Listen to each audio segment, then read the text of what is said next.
you may think, but I'm an excellent clinician.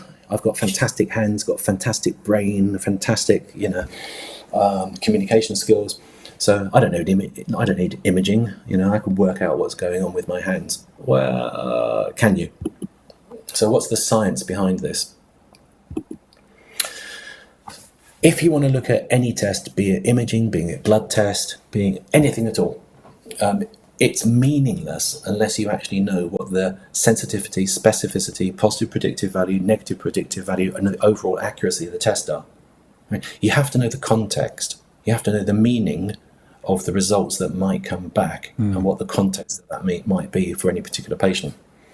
So let's take something like joint line tenderness. That's a little bit of a slightly non-specific clinical sign. And you think, well, if you've got joint line tenderness, does that mean you've got a meniscal tear? Well, what's the sensitivity? It's quite sensitive. What's the specificity? Not very good, about 2/3. Positive predictive value, pretty rubbish. Negative predictive value, mediocre. Am I allowed to ask you at this stage how those two differ from sensitivity and specificity? Predictive value seems to be related to them both. Yeah, it's a very similar way of saying something quite similar, but not quite the same. So, gosh, you're going to push me to my limit now. So positive predictive value is the chance of a positive being a true positive, not a false positive. Okay. And the negative predictive value is what's the chance that a negative is a genuine negative as opposed to a false negative. So actually, those are pretty depressing figures there. Well, I would say they're not that bad, but they're enough to make you look twice and think, hold on, what's going on here? Okay. Sensitivity is, are you actually going to pick up, if they've got a meniscal tear, then will they have joint line tenderness? Specificity, they've got joint line tenderness, but could it be something else? Yeah. So important figures to, and the exact numbers don't matter. All right, just talking broad brushstroke approximate numbers, because every single study you look at will quote you different numbers. So what about McMurray's test? And a lot of people do McMurray's test when they're examining somebody for a meniscal tear. Is it sensitive? Is it specific?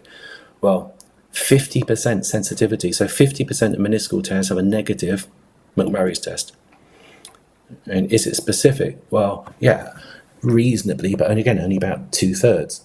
So 1/3 roughly of the time that you get a positive McMurray's, there's not actually a meniscal tear. So positive predictive value, rubbish. Negative predictive value, pretty rubbish. And these figures should kind of alarm you. So what about something like ACL test? Because that's really big, isn't it? You torn your ACL, that's a big injury, not a little injury. So it's going to be pretty damned obvious, isn't it? You've got to be a muppet to miss that, haven't you? Well, hold on.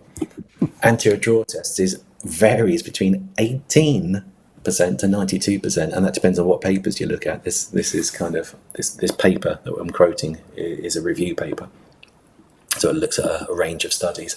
And specificity, pretty damn good. So that's easy to understand. You may have damaged your ACL, and if you're pulling on your knee to see whether it's wobbling, well, if the patient's guarding or if they've got a naturally stiff knee, you might miss a torn ACL. So it makes sense that the sensitivity is low.